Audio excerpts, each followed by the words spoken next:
good evening. I am Diane Sullivan and I live in Medford, Massachusetts. Thank you, Chairman Handy, and to the members of this esteemed committee.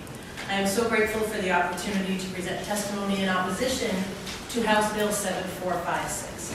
In full disclosure, I am a consultant with the National Pork Producers Council, but I am here outside of the parameters of my contract. I am here on my own time, my own dime. In 2016, I led the opposition to Question 3, a statewide ballot initiative in Massachusetts that was not put before the legislature. It was a ballot measure based on a similar California law. And in 2022, it will outlaw the sale of eggs and pork in my state that come from confined livestock. My personal experience with poverty, hunger and homelessness, and years of anti-poverty work show me that these special interest food policies have harmful unintended consequences on those never given a seat at the table in these discussions. On their surface, House Bill 7456 and Massachusetts Question 3 appeal to those concerned about animal cruelty. However, when examined through a social and racial justice lens, these policies equate to a cruel indifference to those struggling to feed themselves by manipulating food choice and cost. Any increased cost of food production is ultimately absorbed by the consumer, harming most those who have the least. Already, 158,000 Rhode Island residents rely on the federal government's SNAP program to feed themselves, and still 1 in 6 children in this state go hungry.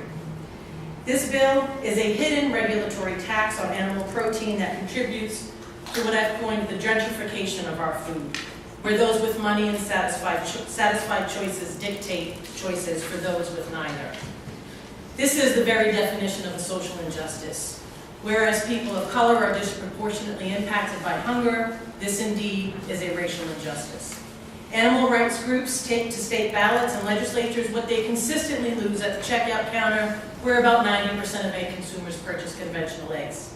They seek to create a false market while dismissing the economic impact of their preferred choices on those already struggling to eat. Perhaps the bill's supporters are fortunate or privileged enough to never have to dig through their sofa cushions to gather up enough loose change to purchase a dozen eggs to feed their children some source of protein for dinner, as I have. Perhaps they are shielded from the hardships faced by the 16.3% of Rhode Island children who live in poverty. But their passion for their cause should not negate the responsibility of this committee to consider those who would be directly harmed by the passage of this bill. I am here to give voice to those who are victimized by these food gentrifying policies, those who are too often voiceless in these debates. With all due respect to its sponsors and to protect Rhode Island's most vulnerable citizens, I ask this committee to report House Bill 7456 unfavorably out of this committee. And just to address the penny and egg claim, it's false. We can look to California and see that prices there on eggs, particularly after the passage, significant increase in the cost compared to the rest of the country after the passage of the Proposition 2. So I thank you. I think my time is up, and I'm... My question is for Diane. Thank you very much. Okay, thank you. Next